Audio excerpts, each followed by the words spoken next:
Hey, welcome to my little guide, which I'm going to do for the Hell Zone, the original by Sohn0924. I just beat this level today. Highly recommend anyone who has like an interest in all levels to do this one, because it's actually really fun.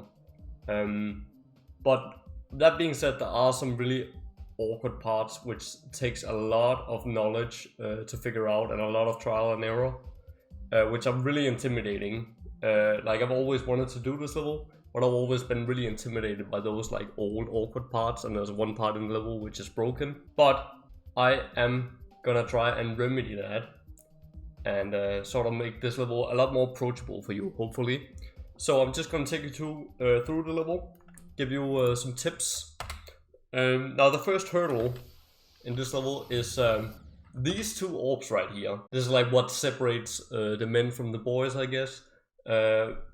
People don't want to deal with this, but this is actually not as bad as, as you might think it would be. You would think when you're going into this level that this part would be like one of those parts where you're just sitting there and you're gonna maybe pass like once every 20 attempts, and then you can do a run on the level and then you will repeat.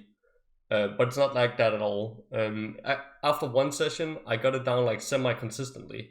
It's just all about knowing how to, you just gotta approach it a little bit differently. Initially you want to time this one really, like hit this early, like hit this one in the middle kind of, and then time this one really late. But what you can do is swap the position, so you make this one a precise timing and then make this one a loose timing instead, which is what I recommend you to do. And you might be thinking, why does it make any difference?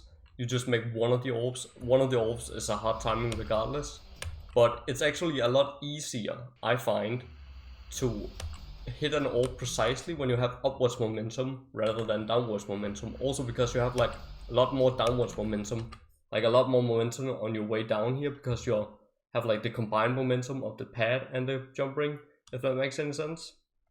So it's a lot easier to hit the first one precisely. Now, how you hit the first orb is very difficult for me to explain because it's so precise. But the best way I can explain it is to try and hit it as early as you can without buffering the orb. But it's very much something you have to get a feel for. If you do that, like you saw there, you can almost buffer the orb. You still have to wait a split second on it. You can still hit it too early, but it makes the timing very lenient compared to what you would normally do on it.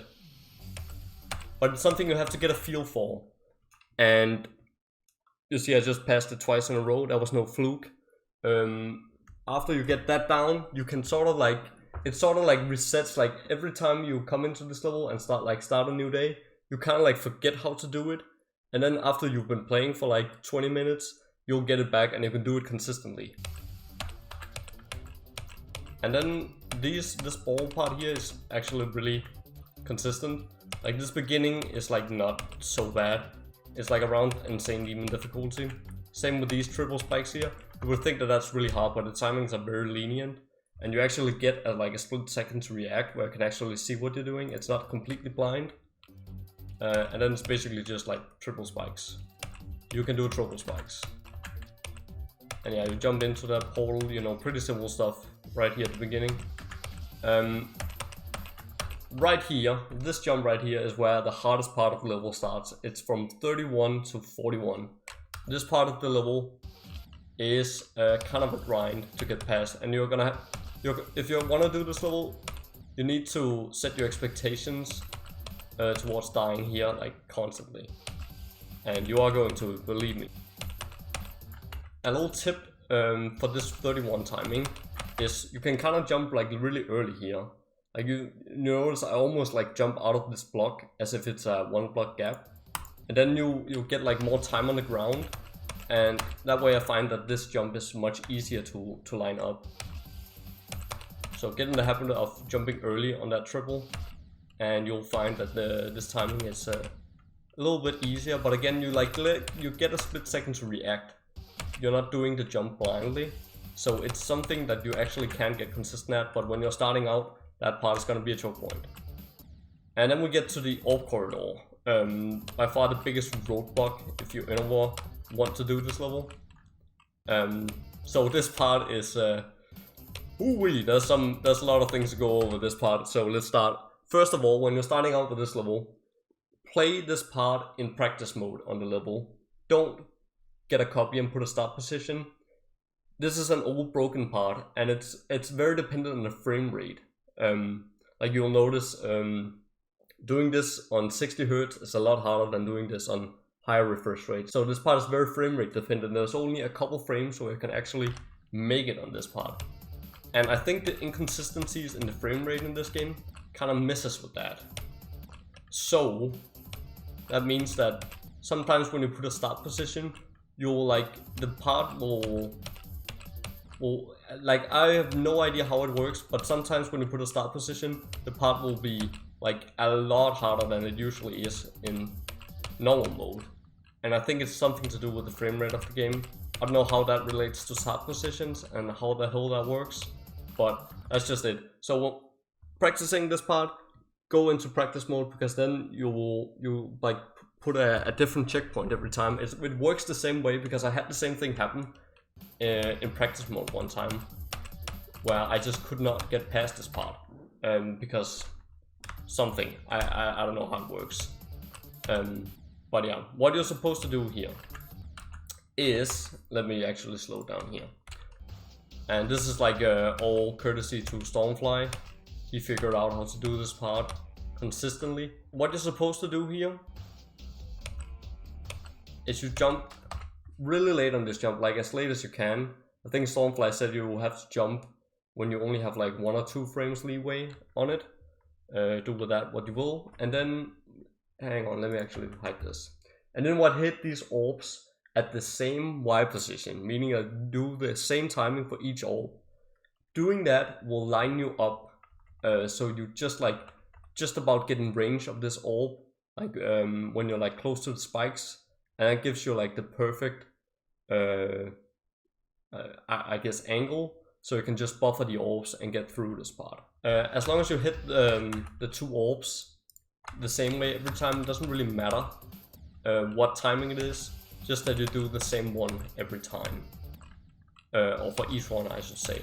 And I think I've actually gotten the bug with this part where I can't pass it, because I feel like I'm doing it perfectly right now, but I'm just not passing it. Yeah, dude, I'm pretty sure. Like, I'm gonna quit out of the level and go in again.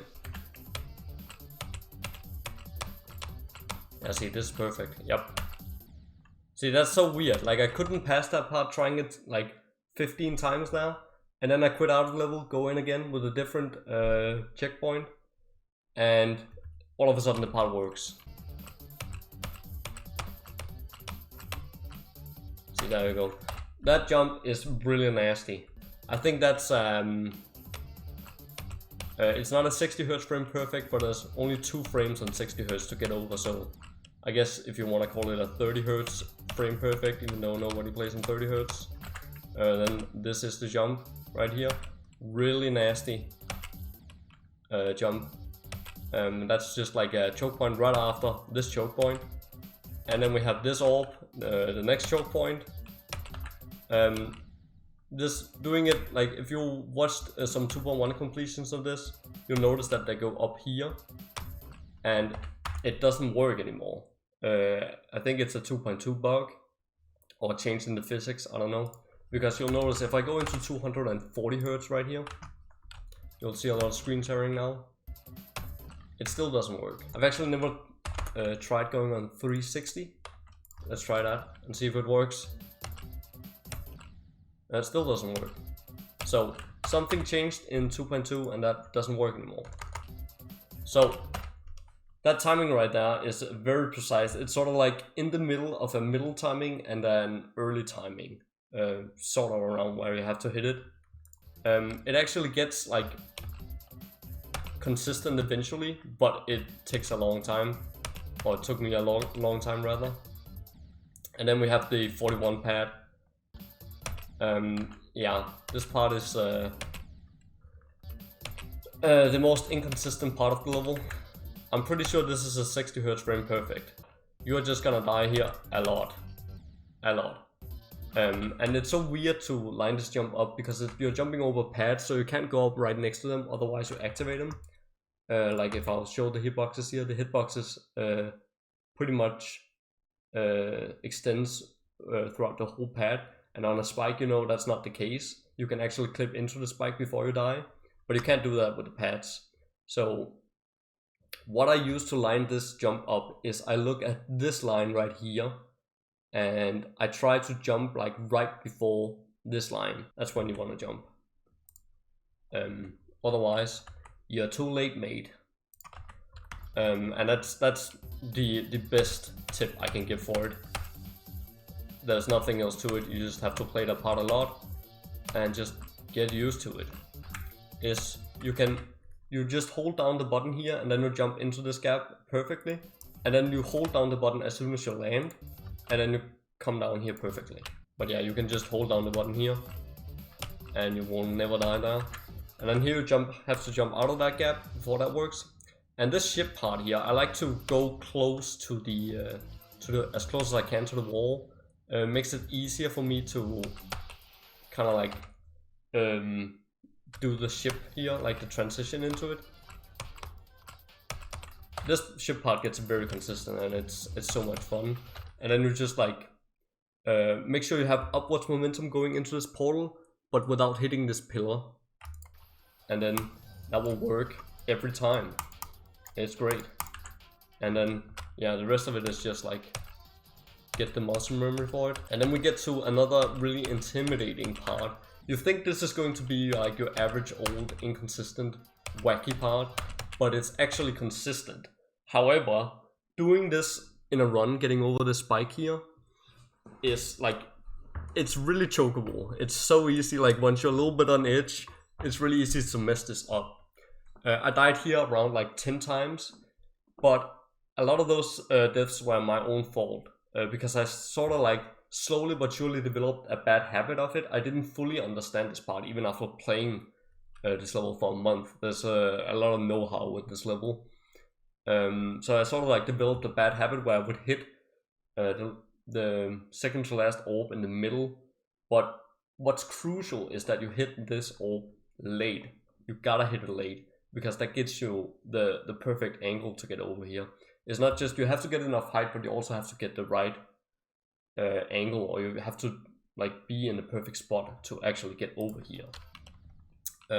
So instinctively you wanna, you know, hit the first two orbs late, so it's like the same timing. But I find that that just makes things more complicated, because you risk being too late. If you're like too far ahead, you won't be able to get over, and it also makes it like harder to, like, it's obviously harder to do a late timing than a middle timing. But that's just what you instinctively want to do, because it's like a nice even timing. You can just go late, late, late, late. So hit them sort of like in the middle, and then this orb, very crucial, hit it late. And I think I'll have to go into slow-mo to explain this part. So you hit this late, and then you'll notice, if you watch closely what I did there, I hit it late, and then I wait until I get like above the orbs, and then I buffer the next orb.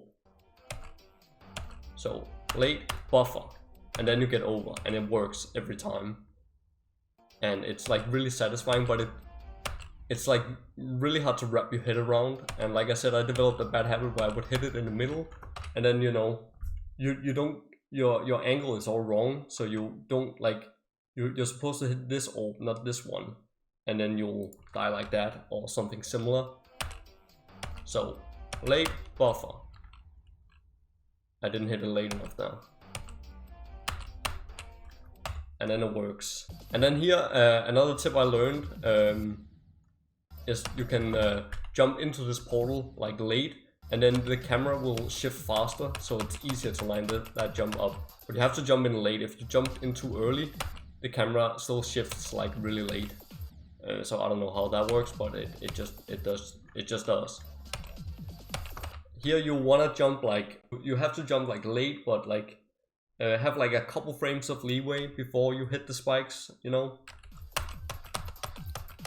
And then you just do those ball timings, just go as fast as you can. Same on the orbs. Buffer this, click. So you will like almost get up here the same way every time. However, you won't always come up here at the same time. So I think I use to get over this is I look at these lines here again, using the lines to line it up. It's sort of like your cube. If it passes this line, you're too late. So I have to jump like right before it. That's what I use to line it up. And then here another tip is jump at the end of the block instead of doing this. Like this makes it like really hard to be too late on the orbs here. So it's just much easier to just jump late here, and then you're like nicely in the middle of the orbs, and it's much easier to hit. Here, again, use the structures to line it up, and this is a funny bug that happens sometimes. The spikes gets flipped once you put a checkpoint. I totally didn't mean to do that. Again, use like the lines here on the blocks to line it up. But yeah, this is just some quantum processing type timings. Nothing to really say. This part is actually really hard. But I do want to talk about the ship maybe, if I can get to it. So here it's like, as soon as I transition, I click the button a little bit. So I just go up slightly. And then once I get sight of my ship, I like click again and get over here. And you don't straight fly in there, otherwise you'll be too late. You just kind of like do one input. And then I refund the button to go over here. Of course, not too much. It's very easy to overextend here. And a little straight fly type thing. And just some more of those ball timings. And then again here I click like twice when I transition. And keep myself straight. And then you just like, you can pretty much just straight fly through this if you feel comfortable doing that. I just bob and weave a little bit and then do a little straight fly at the end. So I don't have to straight fly the entire way through. Like so. That's the most comfortable way I find to do that last ship. So that's the Hill Zone. I hope this guide helped you a little bit. If you want to actually beat this level, and I recommend it. It's a really fun level, like from 40 to 100, the level is so much fun. I think it's like, it holds up really well, and it's like really consistent. So yeah, highly recommend beating this level if you have an interest in old historic levels. So yeah, good luck on the level, and thanks for watching.